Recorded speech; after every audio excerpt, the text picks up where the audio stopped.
Good morning from Lachung. তো কালকে আমরা মোটামুটি রাত 9টা পর্যন্ত পৌঁছাতে সময় লেগে গেছে। তাই কালকের তোমরা আগের ব্লগে দেখতেই পেয়েছো কতটা খারাপ রাস্তা পেরিয়ে আমরা মোটামুটি লাচুং পৌঁছেছি। তো আজকে আমাদের ডেস্টিনেশন হচ্ছে ইয়ামথাম ভ্যালি আর 0 পয়েন্ট। তাই আমরা সকাল সকাল বেরিয়ে পড়েছি, কারণ ড্রাইভার দাদা বলেছিল যে সকাল সকাল বেরিয়ে পড়তে, কারণ 0 পয়েন্ট যেতে 2 ঘন্টা সময় লাগবে এখান থেকে। তো এখান থেকে 0 পয়েন্ট প্রায় 42 কিলোমিটার মতো। তো তাই আমরা সকাল 5টার সময় মোটামুটি উঠে রেডি হয়ে গেছি। তো সকালের আবহাওয়াটা একটু দেখো, দুর্দান্ত আবহাওয়া, প্রচণ্ড ঠান্ডা, যথারীতি গাড়ির কাঁচের বাইর সাইডে যেন বরফ জমে গেছে। তো আমরা সকাল সকাল বেরিয়ে নাস্তা করে বেরিয়ে পড়েছি। এবার আমরা সব থেকে নিচে ছিলাম, মানে লাচুং সিটির জাস্ট প্রথমেই ছিলাম হোটেলে, তাই গাড়ি আমাদের নিতে চলে এসছে। এবার গিয়ে তারপরে ওদেরকে নিয়ে বেরিয়ে যাবে সব। তো এখন দেখতে পাচ্ছ সামনে ইয়াকগুলো নিচের দিকে যাচ্ছে, তাই আমাদের গাড়ি এখানে দাঁড় করিয়ে দিয়েছে ওদের পারাপারের জন্য।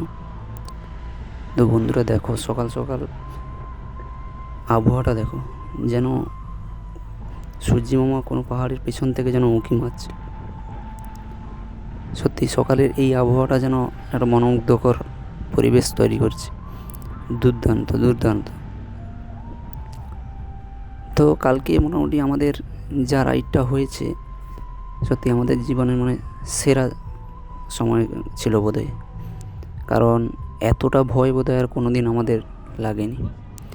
তো যথারীতি গাড়ি পৌঁছে শহরের মধ্যে সবাইকে পিক আপ করে নিল, এবং সবাইকে পিক আপ করে আবার আমাদের ইয়ামথাম ভ্যালির দিকে গাড়ি রওনা দিয়েছে। তো আমরা যেতে যেতে মোটামুটি ওই আর্মি ক্যাম্প দেখতে পেলাম। এই লাচুং থেকে জাস্ট 5 থেকে 6 কিলোমিটার যাওয়ার পরে মোটামুটি আমাদের একটা আর্মি ক্যাম্পে দেখতে পেলাম। তিস্তা নদীর পুরো ধারে আর্মি ক্যাম্পটা আছে। তো প্রচণ্ড ঠান্ডা, তাই আজকে সামনে বসার কোনো জায়গাও পাইনি, আমাদের পেছনে বসতে হয়েছে। কারণ হচ্ছে কালকে সারাদিন আমরা সামনে বসে এসেছিলাম, তো এটা শেয়ারিং গাড়ি, তাই যখন যে সব জায়গায় এক জায়গায় সবসময় বসা যাবে না, সামনে অন্য কাউকে বসতে দিতে হবে। তো চলো ঠিক আছে, পেছন থেকে ভিডিও বানিয়েছি বসে, পেছনে বসেই ভিডিও বানিয়েছি। তো তোমাদের যতটা দেখাতে পেরেছি ততটাই দেখাবো। তো চলো আমরা মোটামুটি সামনের দিকে এগিয়ে যাওয়া যাক। তো এখন আমাদের গাড়ি যে রাস্তা দিয়ে যাচ্ছে এখনও সেটাতে রোদ পৌঁছায়নি, বাদবাকি পাহাড়গুলোতে রোদ পৌঁছে গেছে। তাই পুরো যেন সোনালি আকারের যেন পাহাড়গুলো দেখতে লাগছে।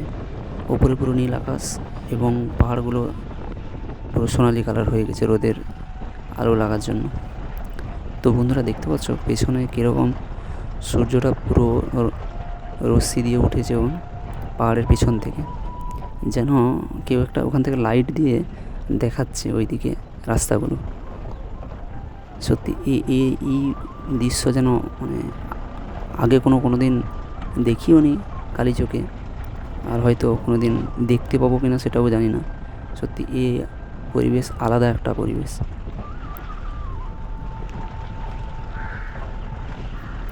দেখো বন্ধুরা কীরকম সূর্যটা হালকা করে উঠছে এবং কতটা সুন্দর লাগছে দেখো। তো মোটামুটি আমরা অনেকটাই উপরে উঠে গেছি, প্রায় 8,000 থেকে 10,000 ফুট কাছাকাছি আমরা চলে এসেছি, আমাদের ড্রাইভার দাদা বললো। তো বন্ধুরা দেখো এই যে রাস্তার সাইডে যে পুরো বরফ পড়ে আছে, সকালে মানে রাত্রিতে স্নোফল হয়েছে হালকা, তাই আমরা পুরো সকাল সকাল বেরিয়ে এসেছি, সেই জন্য রাস্তার দু সাইডে বরফ দেখতে পাচ্ছি।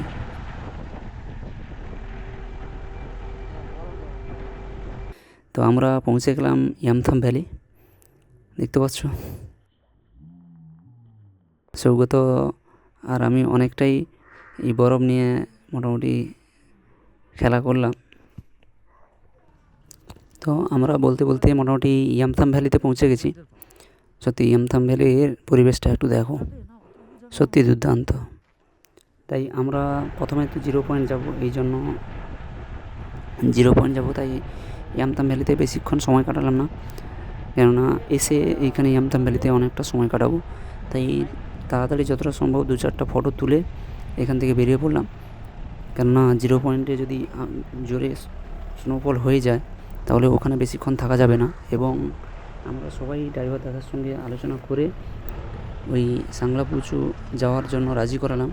ওটার জন্য এক্সট্রা আমাদের গাড়িতে 8জন ছিলাম, 8জনকে 1600 টাকা দিতে হবে, 200 টাকা করে এক্সট্রা দিতে হবে, দিলে ও সাংলাপুচু ঘুরিয়ে নিয়ে আসবে। তাই আমরা মোটামুটি ওটাতে রাজি হয়ে গেলাম, কারণ এত টাকাই তো খরচ হচ্ছে, বা এত দূর এসে এই সাংলাপুচুরা কেন ছেড়ে যাব। তাই আমরা মোটামুটি বেরিয়ে পড়লাম এই ইয়ামথাম থেকে 0 পয়েন্টের দিকে, এবং 0 পয়েন্ট থেকে সাংলাপুচু যাব। তাই প্রথমে তাড়াতাড়ি সাংলাপুচু যাওয়ার জন্য এইখানে সময় নষ্ট না করে ওই দিকেই বেরিয়ে পড়লাম। তো বন্ধুরা দেখতে পাচ্ছ এই পাহাড়ের রাস্তা গোটাটা বরফ পড়ে আছে। সকালে স্নোফল যে হয়েছিল, বা রাত্রিতে এবং ভোরের দিকে যে স্নোফলটা হয়েছিল, এখন আমাদের গাড়ি যাওয়ার জন্য পুরো রাস্তার 2 সাইডে বরফটা দেখা যাচ্ছে। পুরো পাহাড়টা যেন দেখো পুরো বরফে ঢাকা। ওই যে সামনে যে ছোটো একটা পাহাড় দেখা যাচ্ছে, ওটা পুরো বরফে ঢাকা, এবং রাস্তার 2 সাইড পুরো হালকাতে বরফ পড়ে আছে। এইটা পুরো মার্চ এপ্রিল মাসে বা ফেব্রুয়ারি মাসে পুরো বরফে ঢেকে যাবে। এখন ডিসেম্বর মাস, তাই হালকা বরফ আছে, এই সময়টা বরফ অনেকটা কম থাকে। তো চলো মোটামুটি সামনের দিকে এগিয়ে যাক। দেখো বন্ধুরা এই কী রকম জায়গা, দুর্দান্ত জায়গা, যেন আমরা চাঁদের কাছাকাছি চলে এসেছি মনে হচ্ছে। বরফে সাদা চাদরের মতো আস্তরণ পড়ে আছে গোটা পাহাড়টা, এবং তার মাঝখান দিয়ে আমাদের গাড়ি বয়ে চলেছে 0 পয়েন্টের দিকে। উপরের দিকে যতটা আমরা উঠছি ততটাই আমাদের যেন ঠান্ডা বাড়তে থাকছে। অবশ্য কাঁচ বন্ধ করা আছে গাড়ি, তাও মানে প্রচণ্ড ঠান্ডা ভেতর থেকে লাগছে। তো বলতে বলতে আমরা 0 পয়েন্টে পৌঁছে গেলাম। তো বন্ধুরা দেখতে পাচ্ছ এটা হচ্ছে 0 পয়েন্ট।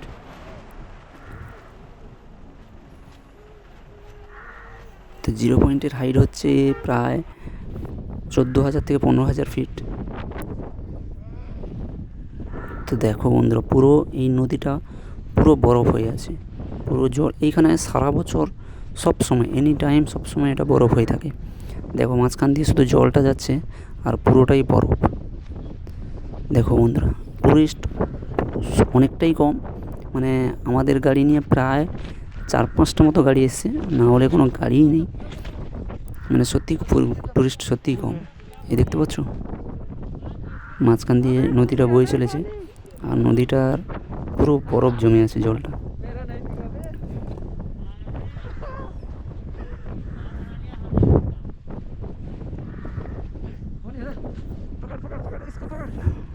এইটা হচ্ছে পুরো তিস্তা নদীর এইখান থেকে শুরু, বরফগুলা জল এইখান থেকে নদী বয়ে চলেছে। দুর্দান্ত অভিজ্ঞতা।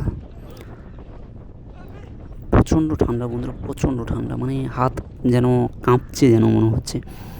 বেরিয়ে ফটো যে ক্লিক করব সেইটাই যেন হাতে করতে পারছি না, যেন হাত জমাট বেঁধে যাচ্ছে।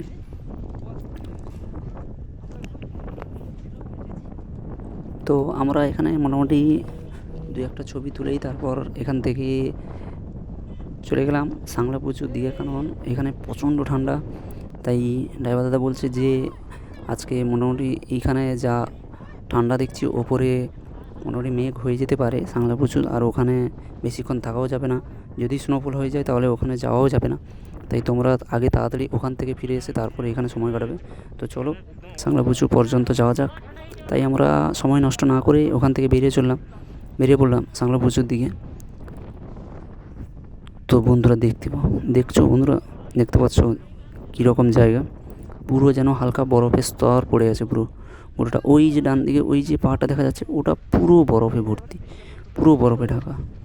ওটা একটু কোনো কালার আলাদা নয়, পুরোটাই সাদা, ধপধপে সাদা, কারণ পুরোটাই বরফে ঢাকা আছে। তো ওই দিকে হচ্ছে চীনের বর্ডার, ওই সাইডটা। আর আমরা ওই বাম সাইডে সাংলাপুচুর দিকে চলে যাব, ওই ডান সাইডে ওটা আর্মির রাস্তা, ওটা চলে যাচ্ছে। ওটা আর্মিরা যেতে পারবে একমাত্র, ওদের জন্যই যাওয়ার রাস্তা, ওটা পাবলিকের জন্য অ্যালাউ নয়। তো জানি না ওটা কত দূর গেলে আরও চীন বর্ডার পাবো, সেটা আমাদের জানা নেই। সাংলাপুচু পর্যন্ত গেলে হয়তো জানতে পারবো যে আরও কতটা যেতে হবে। তাই আমাদের প্রথম সাংলাপুচু পর্যন্ত যেতে হবে। কিন্তু সাংলাপুচু যাওয়ার ড্রাইভার দাদা বললো যে যাওয়ার 5 কিলোমিটার মতো পুরোটা অফ রোড, পাথরের রাস্তা। এখন রাস্তা বানানো হচ্ছে, মানে নতুন খুলেছে। আগে ওখানে যাওয়া যেত না, এখন আর্মিরা কোনো রকম ওটাতে রাস্তা বানিয়ে তারপরে ওটাতে যাওয়া যায়। পুরোটা বরফ ঢেকে গেছে, পুরোটা। এই যে সামনে পাটা, ওটাতে পুরো বরফ। দেখো রাস্তায় পুরো বরফে জমে গেছে। এখন আমরা যাচ্ছি সাংলালাপুর লেক। দেখা যাক ওখানে কতটা বরফ পায়। শুধু যদি ওখানে একটু স্নোফল হয়ে যায় তাহলে পুরো স্বপ্নটাই সত্যি হয়ে যাবে। এই বেশি কথা বলতে পারছি না, কারণ বিষয় নিতে অসুবিধা হবে। তাই চলো ওখানে গিয়ে দেখা হচ্ছে। তো বলতে বলতে বন্ধুরা আমরা মোটামুটি সাংলাপুচু চলে এসেছি। এইখানে কিন্তু আবহাওয়া তেমন একটা ভালো নয়, প্রচণ্ড ঠান্ডা হাওয়া বইছে।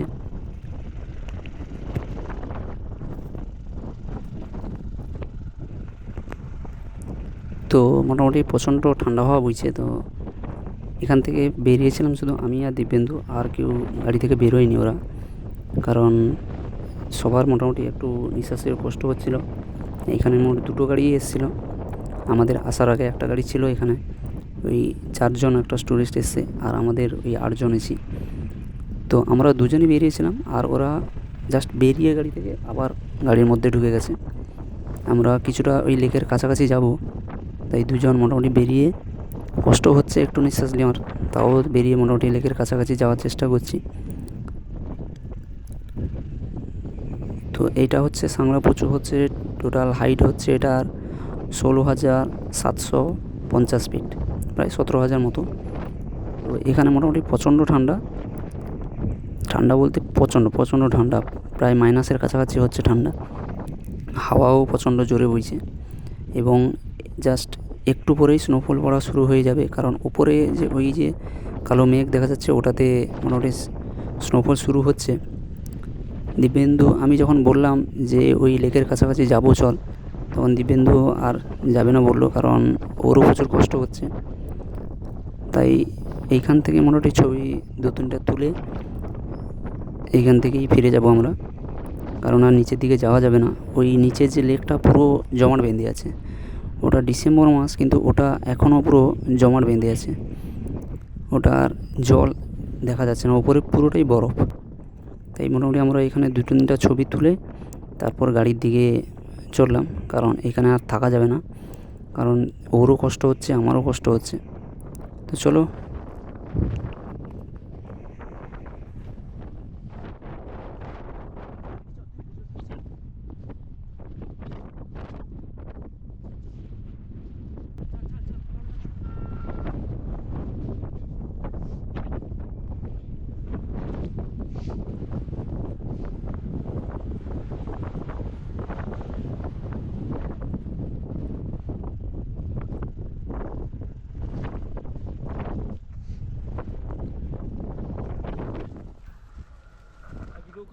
তো আমরা মোটামুটি সাংলাপুচু থেকে চলে এসে এখন 0 পয়েন্টে চলে এসেছি। তো এখানে সেই সাংলাপুচুর মতো আবহাওয়া শুরু হয়ে গেছে, পুরোটা মেঘাচ্ছন্ন হয়ে গেছে, এবং পরপর স্নোফল শুরু হয়ে গেছে।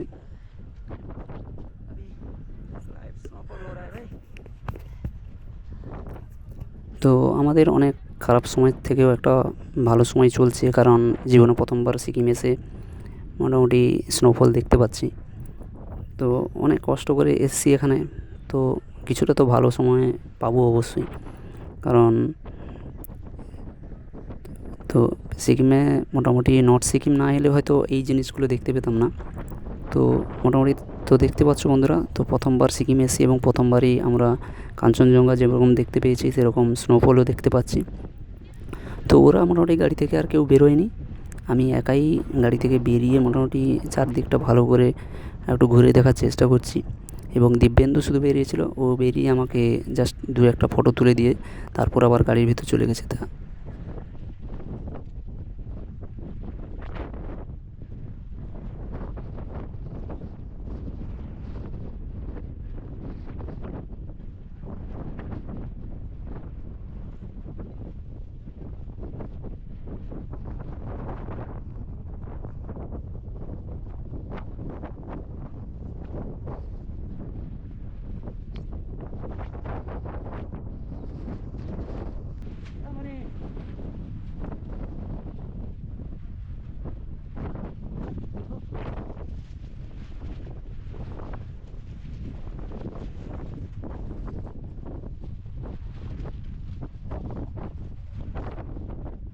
তো আমি মোটামুটি এই নদী পেরিয়ে ওই দিকে একবার গেছি এবং গিয়ে যথারীতি বরফের একটু মজা নেওয়ার চেষ্টা করেছি, কারণ ওরা কেউ বেরোয়নি, একা ক্যামেরাটা স্ট্যান্ড করে দিয়ে গোপ্রোটা, তারপর যথারীতি যতটা একা আনন্দ করা যায় আনন্দ করার চেষ্টা করেছি, কারণ কেউ তো আসেনি, তাই একা যা করা যায় সেটাই করছি। তো জীবনে প্রথমবার বরফ দেখতে পেয়েছি, তাই নিজেকে আর সামলাতে না পেরে মোটামুটি বরফের মধ্যে একটু মজা নেওয়ার জন্য আমি নদীর কাছে চলে গেছি।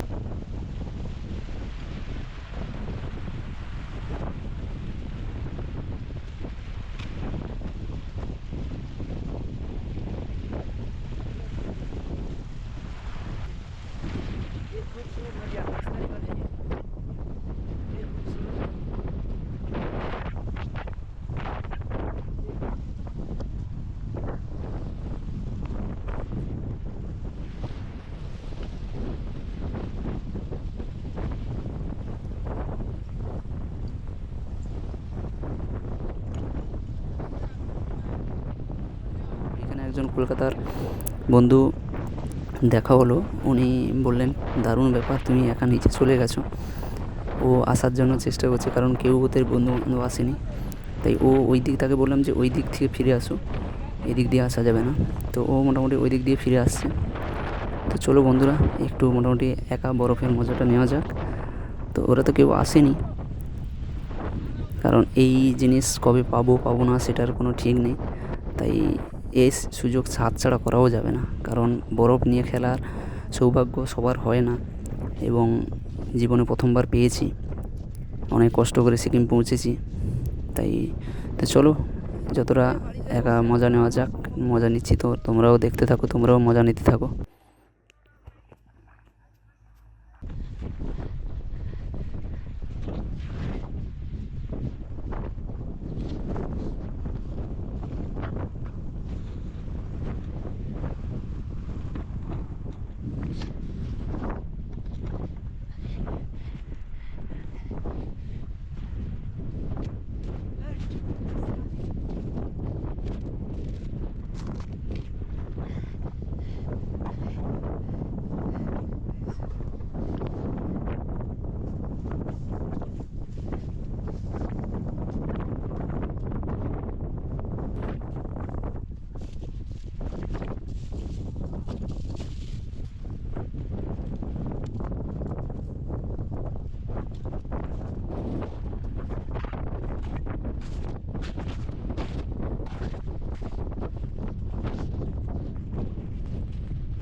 তো বন্ধুরা দেখতে পাচ্ছ, এ হচ্ছে আমাদের ড্রাইভার দাদা, হিরো ভাই। তো ইনি মোটামুটি বলছে যে তাড়াতাড়ি গাড়ির মধ্যে বসো, প্রচুর স্নোফল হচ্ছে, মোটামুটি তার সবার খুব কষ্ট হচ্ছে নিঃশ্বাস নেওয়ার জন্য। সৌগতর তো অবস্থা খুবই খারাপ, তাই ও ভাই ভেতর থেকে বেরোয়নি গাড়ি থেকে।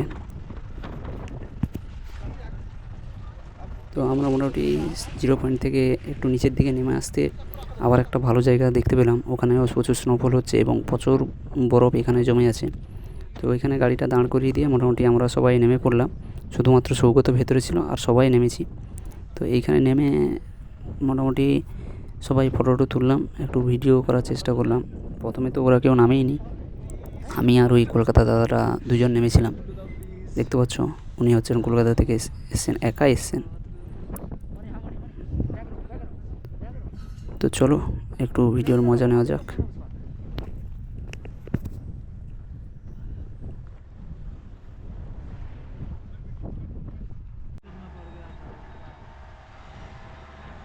তো ওখানে মোটামুটি 2-1টা ছবি তুলে তারপর আমরা ইয়ামথাং ভ্যালির দিকে বেরিয়ে পড়লাম।